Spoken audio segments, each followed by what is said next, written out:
the subject expert is a man, then I appreciate that. But when there's not, how often is that just habit or, and I guess that's a general question. I mean, I think, you know, one would be not erroneous in assuming that Will Pinkston is the only person who could be, or there's a mandate that he must be quoted on every school board story. And maybe that's because he's the most interesting or the most willing, but I'm just curious about that from the journalist perspective. Well, I'd say Amy Frobe gets her fair share also Yeah. on the Metro School Board, but Alyssa Kim gets a bit too. you know, I guess it's one of those, I mean, and Andrea, you cover that. I mean, you know, I'd say, yes, you know, covering the legislature, yes, most people think that on any given day it might be only, you know, they might think there are only men in there. I'd say maybe the opposite, because at the legislature, in the House, so many of the people we would talk to were women. They might think the place is, you know, is actually pretty, you know, there's not 19% of, you know, the state legislature are women because of the fact that, you know, I don't know, you go on a story, just thinking about something, you might talk to the speaker, then you might talk to Sherry Jones on the other, you know, as a Democrat. There, you have two women. So I think it can cut both ways. People might look at legislative stories and be like, wow, there are a lot of women in this body. When really, you've just told me there aren't. And like otherwise, generally, I mean, I think maybe the issue goes back to some of the statistics that Andrea kind of gave us at the beginning, which is that there just aren't enough women in positions that are high enough that they would be the sources you'd be going to. And so maybe the stories are just kind of more reflective of the bigger issue, which is that you just don't have a significant number of women in positions that they would be the source for the story or the place that you're going to get to quote. So like artificially creating it where it doesn't exist, you know, that seems a little odd. But if you're doing the man on the street, trying to find balance, you know, amongst that when you're not going for a particular quote from a particular person.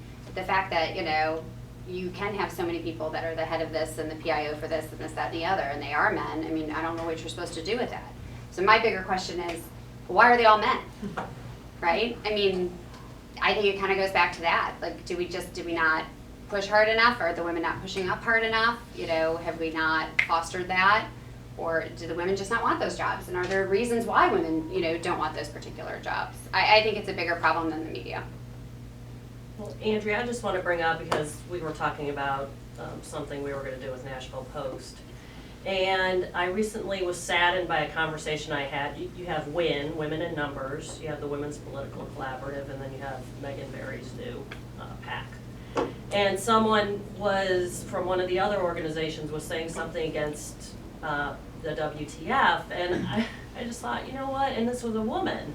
And I said, there's enough room for everybody. We have to support each other. And so I think it's really important that the women at a certain level who have a voice make sure that we are supporting each other. I mean, I'm not a feminazi at all, but I mean, it is really important that we're there remembering to get more women into these higher level positions so that there is a voice that's carried through and not going after each other. Anyone want to comment on that or elaborate on? I think it goes back to the women supporting, one of the questions you mentioned is that, you know, women have to support each other, and, you know, oftentimes, you know, it's the cattiness and like the May Beavers versus Susan Lynn that might dominate the headlines, you know, and I think we all have said, you know, women need, you know, women supporting each other, it's really important, because sometimes there are only experiences that you have that only other women can understand. You know, I am nursing. Men will not understand that, you know. I mean, it's one of those things where there's only you know, one perspective on that, and there's only one gender that can have perspective on that, and that's, you know, just one of those things where without the support of some of my colleagues to make that happen, I don't know whether I would have been able to consider, my daughter's 6 months now, I don't know if I would have been able to nurse my daughter as long as I have without their understanding. And I will say the men that I used to work with at Channel 4 were great about it also. You know, I wonder if, and I'm just wondering out loud to myself on this one, I wonder if men and women are wired a little different. I think men are very eager to express their opinion. they're very eager to take a stand and express it. And what I found with women is they're much more likely to try to approach a problem, not with an opinion, but a way to get to a resolution. You know, can we sit down? Can I hear what you think? What do you think? Well, do you think we could? They're much more looking for a win-win. Men want to, we win, you lose. My opinion's right, yours is wrong. Whereas women tend to approach a problem with, can we get both sides together in the speaker's room and work this out? I do think I see a little difference in the style. Again, maybe I'm overanalyzing it. Maybe that's not the case, but I think I've observed that from time to time with women and men. Who knows? And Trisha, you looked like you were going to say Well, those nursing conversations are really hard.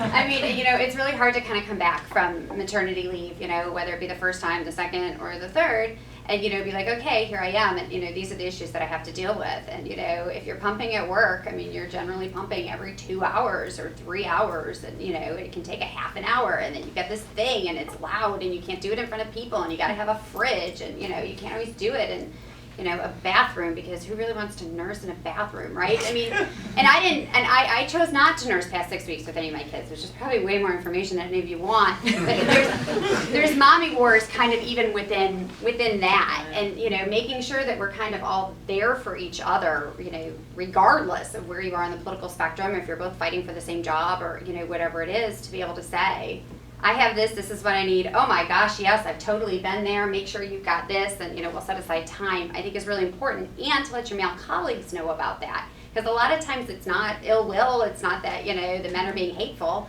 A lot of times it's just that they haven't had kids and they didn't have somebody that went through this, so they don't know and they haven't thought about it. So just kind of speaking up, I think, helps a lot. It helps deal with a lot of that. And then being careful not to get mommy trapped, I think, is the other thing, which I'm just going to throw in, even though Andrea didn't ask the question. We had a conversation, Andrea and I did, in front of my daughter the other night about when I was mommy trapped at my job at the public defender's office. And I was coming back after having my second kid, and they were like, "That's really great. You're going to go to bond hearings." I said, "What do you mean I'm going to go to bond hearings?" They're like, "You know, you're coming back from your maternity leave. It's really fantastic, and we've got a great spot for you in bond hearings. Very low stress, really solid hours, you know, whatever." And I was like, "Okay, that's great, but I was a felony attorney trying really serious cases, you know, all the time, and that's the job I want to come back to." And they were trying to be nice. They were trying to be accommodating that, you know, maybe I might want to be in a position where I'm really working 9 to 5, and I know what my hours are, and it's not very stressful and doesn't require any prep outside the work day. But that decision was made for me. And it wasn't the decision that was right for me, right? I wanted to jump right back in and try murders and, you know, rapes and whatever, because that is my personality and that's what I wanted. That wasn't the right choice for me. It could have been the right choice for other people. So I think it's just really important that you speak up, because my job thought they were doing a really nice thing for me. And for a lot of women, that would have been a very nice thing. For me, it wasn't what I wanted. So again, I'm just kind of pushing communication, because I think a lot of times people just don't do that. I think that brings up a really interesting issue about one of the reasons why I find that the gender divide is so difficult or slow to progress is because a lot of the tropes of sexism are beneficial to women. You know, I mean, subtly sort of, you know, not having to pay for dinner on a date, you know, things like small things like that, getting special treatment for certain things could be, I mean, that being having to cover bonds or having to try bond hearings instead of, you know, big dramatic, time-consuming, you know, trials are, yeah, I mean, I can understand how that might be attractive to certain people, and I think that maybe that has something to do with the slow progress of women speaking up. I don't know. It's 11:36 or 1:36, and I really want to keep this conversation going because I think there's some really interesting stuff here, but we're running out of time. Let's just grab one more question, and then go to someone else. Mine sort of returning to something. Probably. Okay. That's fine. No more talking about nursing, Stephen. Well, going on that, I kind of have a comment more than a question.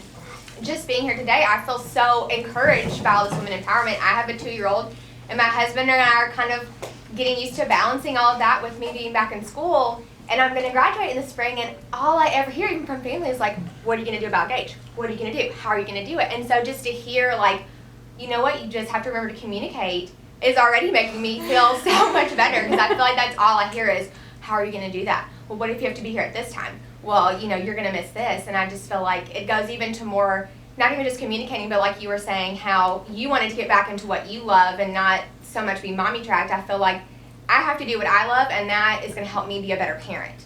So I feel encouraged just by what you guys are saying. So, yay, women sticking together. And you know what? I just add this. It can be done. I mean, you know, can women have it all? It depends on what your definition of all is. But the idea that you can't have a fulfilling career and a fulfilling family life is BS. You can have both. It takes a while. And you know, one of the things I noticed, you know, and yes, I changed jobs because I felt like my priorities had changed. But I still have a fulfilling career and a fulfilling family life. It's just one of those things where you learn to balance and you learn to figure out what your priorities are. And you know, for me now with my new job, you know, I still work late hours, but a lot of times, or things change, but a lot of times I have some heads up. So it's not like, oh, Kara, there's a shooting, go to, you know, Cumberland County, which is where I think the shooting of the day is. And so it can be done. It's just you have to know and can't be afraid to ask for help. Because, you know, I think before I had a baby, I was too afraid to ask anyone for help.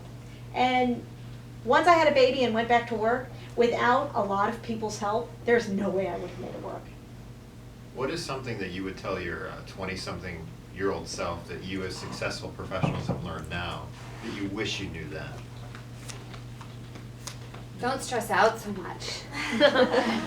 I mean, I was on the wheel, right? Which was, okay, go to undergrad, go to law school, get a good job, get a good clerkship, you know, do whatever, get a good job with a law firm, and, you know, get married, have kids, boom, boom, boom, check off everything on the list. And I really was kind of on that check it off, check it off, check it off thing.